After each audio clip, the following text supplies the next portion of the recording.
ऐसे आप सभी लोग एक बार फिर से स्वागत है आपका हमारे YouTube channel study with Yogesh में।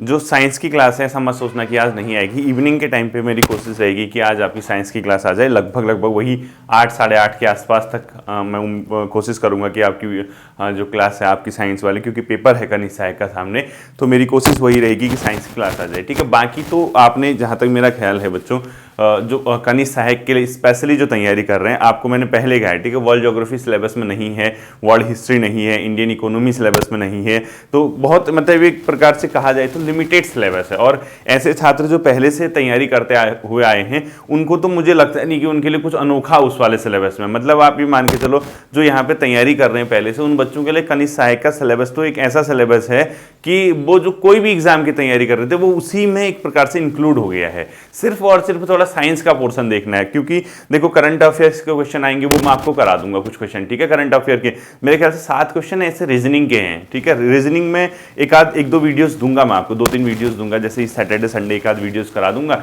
अगले सैटरडे संडे 1-2 वीडियोस और करा दूंगा, तो 4 वीडियोस भी अगर आपकी रीजनिंग की होगी और इसके साथ साइंस वाला पोर्शन अगर आपका रेगुलर आता है और एक आध वीडियोस अगर करंट अफेयर्स की आ जाती हैं, तो आप एक ठीक ठाक पोजीशन पे पहुंच जाओगे, ये तो आप भी मानते हो, ठीक है। दूसरा सबसे बड़ी जो चीज़ है यहाँ पे, क्योंकि मैंने इस बार पटवारी के एग्ज़ाम के बाद तुरंत आपको बताया नहीं, ठीक है, कई बच्चों का जो पटवारी का एग्ज़ाम है बच्चों, वो आप भी जानते हैं कि थोड़ा सा स्टैंडर्ड था पेपर का, ये तो स्वीकार करना पड़ेगा। जैसे आप लोग तैयारी करते हुए आए हैं, थोड़ा सा लंबे समय से आप पढ़ाई कर रहे हैं, तो पेपर को अगर आपने देखा होगा तो पेपर में थोड़ा वजन था। वजन का मतलब कि थोड़े क्वेश्चन का स्टैंडर्ड था ही था, ठीक है। और ये भी एक संदेह है कि यार कहीं फ्यूचर में इसी टाइप का पेपर तो नहीं बनेगा, मतलब एक दिमाग में क्वेश्चन आता है यार ऐसी क्वेश्चन तो नहीं बनाएगा, ऐसी हार्ड पेपर तो नहीं बनाएगा, या इसी तरीके से थोड़ा मतलब जो हम चीज़ पढ़ रहे हैं अगर हम इसी चीज़ की तरीके से चीज़ें पढ़ें और पेपर में कुछ अलग ही आ जाए तो फिर क्या करें। कभी भी याद रखना बच्चों, हमेशा एक चीज ध्यान रखना, पेपर हमेशा इसी दर्जे का होना चाहिए, थोड़ा सा हार्ड वाला पेपर, ठीक है, क्योंकि अगर हल्का पेपर हो तो सारे बच्चों का स्कोर बहुत ऊपर चला जाता है, तो उससे जो कट ऑफ है बहुत मतलब उसमें क्या कहते हैं अनिश्चितता आ जाती है, मतलब समझ नहीं आता कि किसका होगा किसका नहीं होगा। जैसे सभी 80+ आएंगे तो पता ही नहीं चल पाता, लेकिन हाँ इस पेपर में जैसे पटवारी का पेपर था, आपने देखा होगा थोड़ा सा उसमें अगर बल था, यानी थोड़ा उसमें आप जानते हैं कि थोड़ा पेपर क्वेश्चन में अच्छा स्टैंडर्ड था, तो जो बच्चे 70 से प्लस का स्कोर कर पाए हैं उसमें वो बहुत एक कंफर्ट जोन में, मतलब 75 तो है ही है, 75 से प्लस जो स्कोर है, क्योंकि जिलों के हिसाब से कट ऑफ आपकी निकलेगी, तो 75+ जिसका स्कोर है वो तो बहुत बढ़िया कंफर्ट जोन में। और ठीक है, इसमें कई मेरे छात्र भी हैं जिसके मतलब 80+ मार्क्स भी हैं, कई तो क्या कहें मतलब ऐसे होंगे, कुछ बच्चे तो हैं ही जिन्होंने मैसेज किया था 82 है, 87 है, एक तो 89 भी बता रहा था। अब सच है तो बहुत अच्छी बात है, ठीक है, इतना भी स्कोर है तो बहुत अच्छी मतलब मैं कहूँगा कि आप लोगों का ठीक अच्छा स्कोर है। लेकिन जो 75+ मार्क्स वाले हैं वो बहुत अच्छे अपने आप में कंफर्ट जोन में है सिलेक्शन के, और जिसका 70 से 75 के मिड में है वो पूरी की पूरी तरीके से रेस में बने पड़े हैं, ठीक है। बाकी सब जिलों में कैसा प्रदर्शन बच्चों ने किया है, कैसा उनका स्कोर रहा है, हो सकता है 68 ही कट ऑफ आ जाए, हो सकता है 69 चले जाए, वो तो हम देखने की बात है, वो हम क्या अनुमान लगाएं, ठीक है। अभी आंसर की आएगी, 2-4 क्वेश्चन ऊपर नीचे होने ही होने उसमें, ठीक है। 2-4 क्वेश्चन ऊपर नीचे का मतलब एक वही वाला रोजगार पोर्टल वाला जो क्वेश्चन है, ठीक है, कौन सा था, आशा देता है रोजगार देता है, क्योंकि अगर आशा देता है तो इंग्लिश में उसने होप नहीं लिखा, जबकि होप पोर्टल लॉन्च हुआ था यहाँ पे, ठीक है। वो ऑप्शन में उसने, अब देखो क्या आंसर देता है, उसको कई जगह रोजगार भी देख रहा था। एक प्लास्टिक संयंत्र वाला जो क्वेश्चन था, कहाँ पे कचरे वाला, ठीक है, जीजल भीमताल देता है, हरिद्वार देता है 2। इसके अलावा कुछ क्वेश्चन और है उसमें, दूनागिरी पर्वत वाला, ठीक है, कई बच्चे ने उसमें चमोली मारा है, लेकिन वो अल्मोड़ा भी उसका आंसर संभावित है कि अल्मोड़ा उसका आंसर दे। तो ऐसे 5-6 क्वेश्चन आप देखना जो ऊपर नीचे कर सकते हैं आपका स्कोर, यानी कोई जो 4-5 नंबर नीचे है वो 4-5 नंबर ऊपर जा सकता है, जो 4-5 नंबर ऊपर है वो 2-3 नंबर नीचे भी आ सकता है, ऐसा भी हो सकता है, ठीक है। लेकिन जो भी है जैसा भी है वो तो खैर आंसर की आने के बाद पता चल पाएगा, ठीक है। अब सबसे बड़ी बात क्या है बच्चों ना, ये वीडियो में बना नहीं रहा था एक्चुअल, और मैं आपसे मतलब आपको रियल बता रहा हूँ, मैं झूठ नहीं बोलता हूँ कोई भी चीज़, ठीक है, यानी आपको मैं झूठा दिलासा दूँ ये वो ही सच्चाई है। क्योंकि इसमें क्या हुआ, पटवारी के पेपर के बाद बहुत से बच्चों का फ़ोन आया, बहुत से बच्चों का मतलब 2-4 बच्चे भी बहुत होते हैं, ठीक है, कभी कभी तो जैसे ही फ़ोन आया तो रोने लग गए कि पेपर ख़राब हो गया, मतलब रोना। और आप जानते हैं कि कोई इंसान किसके सामने कब रोता है, मतलब एक जो ट्रस्ट होता है, एक जो शिक्षक और छात्र के बीच में जो ट्रस्ट होता है, जो बॉन्डिंग होती है ना बच्चों, ये बन पाना बहुत मतलब बहुत रेयरली कोई स्टूडेंट अपने आंसू किसी गुरु के सामने ऐसे बहाता है। तो कहीं ना कहीं अटैचमेंट होगा, कहीं ना कहीं एक मोटिवेशन मिलता होगा, चीज़ों को देख के पता होगा कि यार सर को अगर हम बात शेयर करें तो क्या पता कुछ मनोबल मिल जाए, ठीक है। अगर आपको मैं मतलब इस टाइप के कुछ एग्जाम्पल बताता जो बच्चे रोने लग जाते हैं पेपर अच्छा नहीं हुआ करके, तो मैं उनसे ये कहूँगा बच्चों इतनी चलते हिम्मत नहीं हारनी, ठीक है। अब जब इस फील्ड में आई गए हो तो लड़ेंगे और कूदेंगे, जो भी करेंगे कैसे भी हो अपनी सफलता हम सुनिश्चित करेंगे ही करेंगे, इस प्रकार का मनोबल आपको बढ़ाना होगा, ठीक है। एक पेपर के खराब हो जाने से भले ही ये बहुत से छात्रों के लिए, मेरे लिए तो मैं कह दूंगा, आप ये भी जानते हैं मेरे लिए कह देना बहुत आसान होगा कि यार पेपर खराब हुआ तो कोई बात नहीं आगे पढ़ लोगे, मेरे लिए कह देना आसान होगा। लेकिन अगर मैं एक एक इंडिविजुअल को अगर पकड़ के देखूं तो उनके लिए बहुत बड़ी बात है, क्योंकि उनकी अगर पूरी ज़िंदगी इसी पे दाव पे लगी है, पूरा का पूरा ये ख्वाब उनके हैं कि यार इस एग्ज़ाम में हमने सिलेक्शन लेना ही लेना है, फिर उनका पेपर अगर ख़राब हो जाता है किसी वजह से तो मनोबल उनका बहुत ज़्यादा क्या हो जाता है, नीचे आ जाता है, उनको लगने लग जाता है कि यार अब नहीं होगा हमसे, हम नहीं तैयारी कर पाएंगे, ये सब सोचते हैं, ठीक है। और इसमें स्पेशली कौन है, देखो सबसे जो बड़ा प्रेशर है, ये सच्चाई है, ठीक है।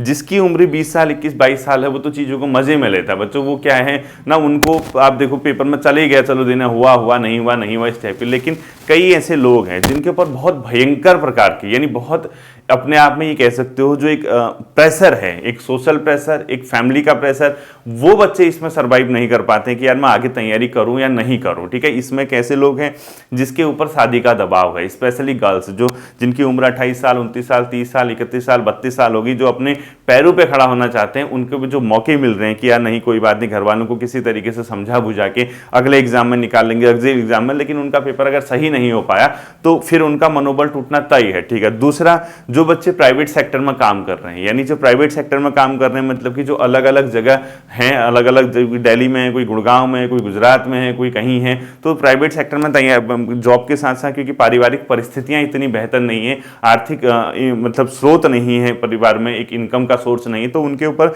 डबल बर्डन है, ठीक है। एक बर्डन ऐसा है जो अपने आप में क्या कहते हैं, अपना जेब खर्चा भी निकालना है, घर को भी देखना है, थोड़ा बहुत जितना कमा लिया 10-5 हज़ार रुपये वो कुछ घर में भी देना है, उसी में पढ़ना है भी, एक उम्मीद लेके वो चले हैं कि यार किसी तरीके से हम अभी अपने दिन जैसे भी हैं स्ट्रगल करके काट लें और अपना सिलेक्शन ले लें। तो अगर उनका पेपर भी अच्छा नहीं हुआ तो उनका भी मनोबल टूटना है।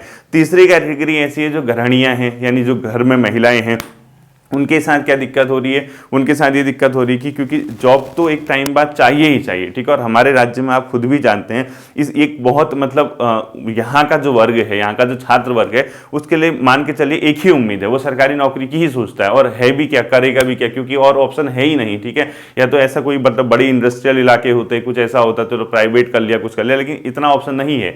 हमारे राज्य का छात्र तो दूसरे राज्य में जाता अगर कुछ काम करना होगा उसको, प्राइवेट वगैरह या कुछ भी करना हो, तो इसमें ऐसे भी लोग हैं, ठीक है, कोई होटल वर्ग में कोई, तो इन सबको अगर आप कंक्लूड करोगे इनके लिए बहुत बड़ी समस्या सामने आ जा रही कि यार अब हमारा नहीं होता, और पेपर का स्टैंडर्ड उसने सडनली जो है अपने आप में एक वेटेज वाला बना दिया, मतलब उसमें क्या था, अपने आप में दम था पेपर में, यानी क्वेश्चन जो लेवल था, तो उसमें जो हल्की फुल्की तैयारी करते हैं, यानी जो ठीक है कभी लूसेंट पढ़ लिया कभी कुछ पढ़ लिया, यानी एक ऊपर ऊपर हवा वाला जो तैयारी करते हैं, वन लाइनर बेस्ड क्वेश्चन पढ़ते हैं, उनके मार्क्स तो नहीं है। जो सिर्फ और सिर्फ वन लाइनर पढ़ते हैं उनका पत्ता साफ था उसमें, ठीक है। आप खुद भी जानना, आपको खुद भी महसूस हो रहा होगा, अगर आप खुद भी अपने आप से कोरिलेट कर पाते हैं जिसके मार्क्स कम हैं, तो अगर आप खुद भी चेक करोगे, अगर आप सिर्फ और सिर्फ वन लाइनर के आधार पर अपनी तैयारी करते हैं तो आपको ये लगने लग गया होगा कि यार पेपर कहीं ना कहीं वो हार्ड पेपर था और वन लाइनर की बेस पे क्वेश्चन नहीं बनने वाले थे, ठीक है।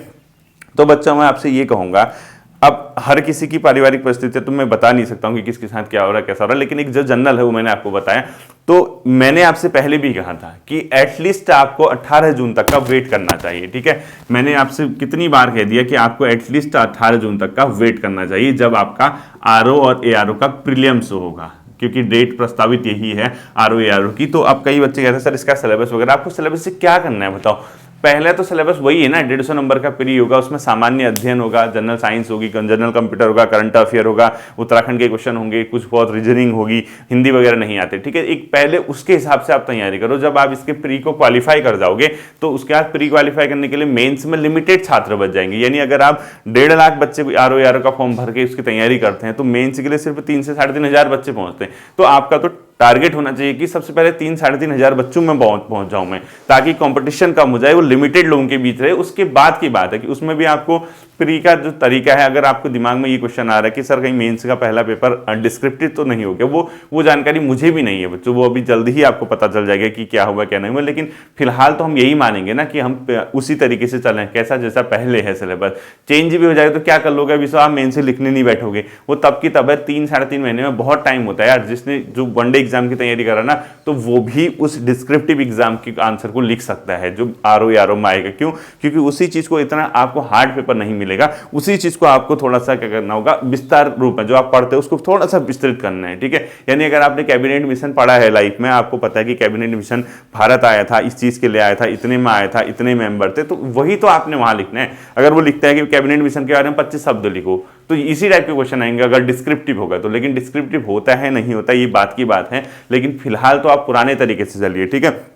आपका क्वेश्चन आया कैबिनेट मिशन के बारे में आप लिखिए, तो क्या लिखोगे? कैबिनेट मिशन भारत को संवैधानिक यानी भारत में संविधान निर्माण के लिए ब्रिटिश द्वारा भेजा गया एक 3 सदस्यीय आयोग था, जिसमें इतने मेंबर थे। इसने भारत के किस चीज़ का सुझाव दिया? भारत के लोगों द्वारा संविधान का निर्माण किया था। इसी टाइप का कुछ 25 शब्दों में लिखना है, तो वो समझ जाता है एग्जामिनर कि आपको हाँ ये चीज़ें पता है, ठीक है। तो आरओ तक का वेट करने के लिए बात क्यों कर रहा हूं, जिसका पटवारी का खराब हुआ है। इससे पहले आप खुद देखिए बच्चों, आपके पास कनिष्ठ सहायक का एग्जाम है, कब है? 5 मार्च को कनिष्ठ सहायक, ठीक है। आपके पास एक और एग्जाम है, कौन सा? फॉरेस्ट गार्ड का, जिसका है ठीक है, जिसका नहीं है वो अलग बात है, ठीक है, 9 अप्रैल को। इसके बाद एक बहुत बड़ा एग्जाम कहीं ना कहीं इसके बीच में आपका पड़ सकता है, वो है दरोगा का, सब इंस्पेक्टर का, जिसके लिए जो ड्रीम जॉब है। तो इसलिए मैं कह रहा हूं ना, क्योंकि आप इस फील्ड में आए हैं, तो मैं मानता हूं मेरे लिए कहना बहुत आसान है। कई लोग ये कह रहे होंगे ठीक है अपना तो जॉब में लग गया और हमसे कह रहा है कि पढ़ो पढ़ो पढ़ो, कब तक हम लोग पढ़ेंगे। मैं इस चीज को भी समझता हूं आपकी भावनाओं को, ठीक है। लेकिन मैं यहां से ऐसा कह दूं, इसके एवज में आपसे ये कहूं ना, अब नहीं होता आपसे तैयारी, छोड़ दो, आप कुछ काम करो, क्या मिल जाएगा मुझे, मतलब आपको क्या फायदा हो जाएगा उससे, क्या कर लोगे आप बताओ। कुछ अगर विकल्प है, मैं हमेशा ये कहता हूं, इंसान को जितना मैं आपको जानता हूं उससे बेहतर आप अपने आप को जानते होंगे।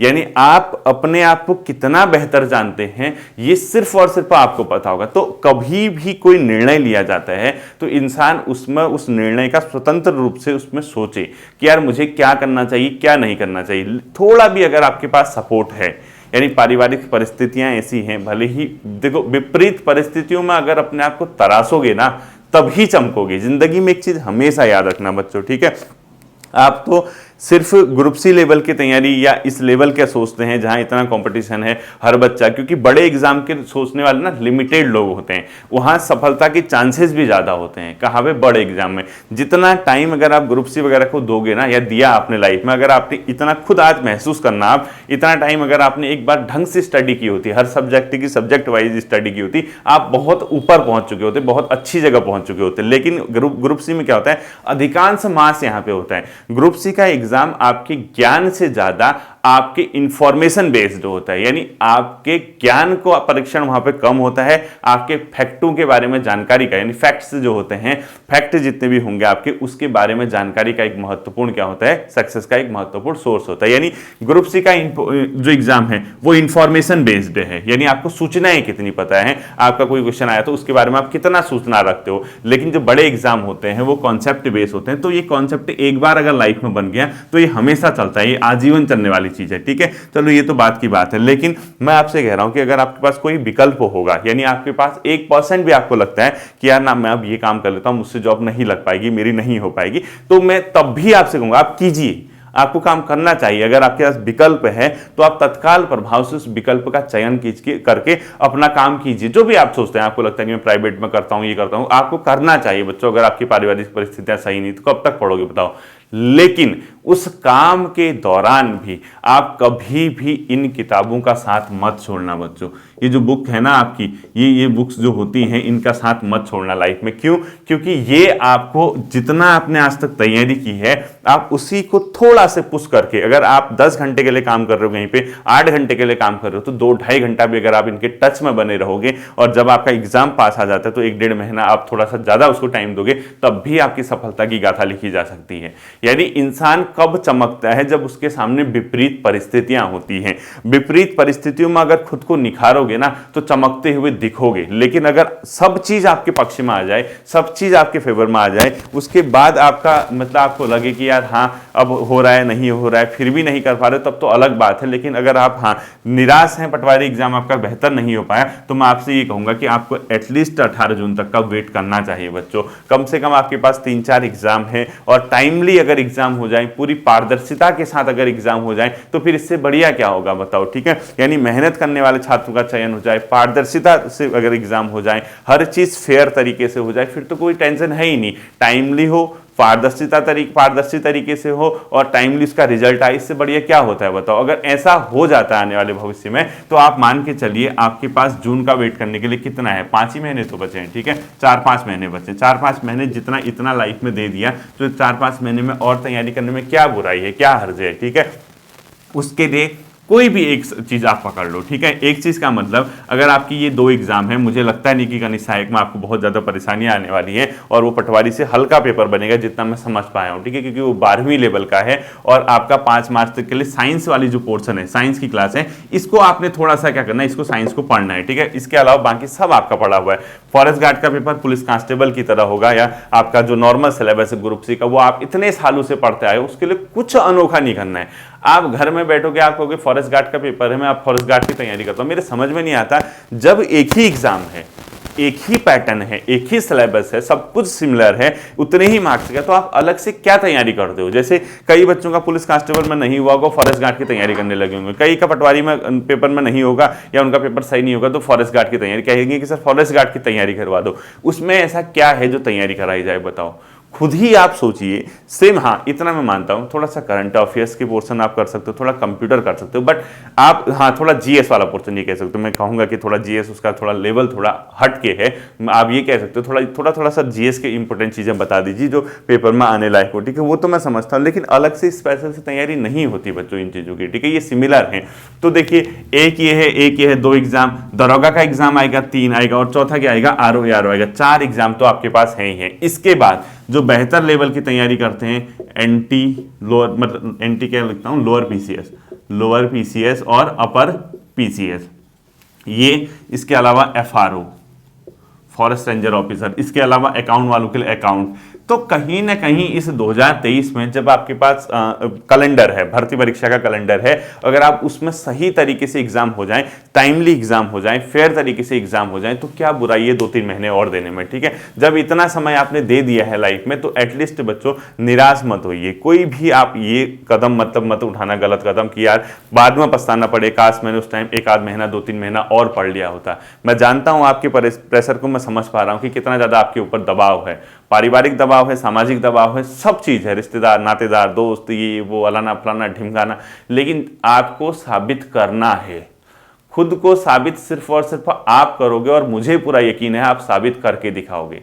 आज कसम खा लो, आज आप ठान लो कि मैं दुनिया को दिखा के रहूंगा या रहूंगी कि मैं क्या चीज हूं। यानी आप कम से कम अपने जो नोटबुक है उसमें लिख लीजिए, कहीं पे आगे से जो भी आप नोट्स पढ़ लें, जहां पे आप किताब पढ़ते हैं, लिख लीजिए वहां पे, आज मैं कसम खाता हूं या कसम खाती हूं कि मैं दुनिया को दिखाऊंगा या दिखाऊंगी कि मैं डैश डैश अपना नाम की क्या चीज हूं, मैं कैसे मेहनत करके सफलता पाऊंगी। करना चाहिए बच्चों आपको 2-3 महीने और, आपको भले ही थोड़ा सा समय लगेगा। हालांकि मेरे लिए कहना आसान हो जाएगा, मैं तो कह दूंगा, आपको लगेगा कि यार ये तो अपने फायदे के लिए कह रहा है। मुझे नहीं पता कि किसकी क्या सोच है, कौन क्या रखता है अपने आप में, लेकिन जितना मैं महसूस करता हूं, जो एक मतलब अध्यापक होने के नाते, जो आप लोगों का टीचर होने के नाते मैंने जो महसूस किया, मैंने यही महसूस किया बच्चों, आपको निराश नहीं होना है, क्योंकि आप बहुत आगे तक निकल चुके हैं। आप इस तैयारी को आज से नहीं कर रहे हैं, आप बहुत लंबे समय से तैयारी कर रहे हैं, बट कमी इतना हो रहा है कि सही जगह पे सही समय पे आपका निशाना सही तरीके से नहीं लग पा रहा। एक न एक दिन ऐसा आएगा, सही तरीके से सही जगह पे सही तरीके से आपका क्या लग जाएगा, निशाना लग जाएगा, और आपके टारगेट पे निशाना लगेगा। उसी दिन का आपको क्या करना है, वेट करना है। तो निराश मत होइए, मेहनत कीजिए। अभी 2-3 महीने का जो समय है आरो आने तक, वहां तक एटलीस्ट अपने आप को ले जाइए। एग्जाम आपके सामने है, अगर एग्जाम नहीं होता या आगे आपके सामने कोई भी पेपर नहीं होता, तब मैं कहता कि आपके साथ दिक्कत है, लेकिन अभी फिलहाल के लिए आपके पास एग्जाम है, आप समझ पा रहे होंगे। इवनिंग में हम देखते हैं साइंस की क्लास। फिर मिलता हूं अगले सेशन पर, अपना ध्यान रखिएगा। Thank you.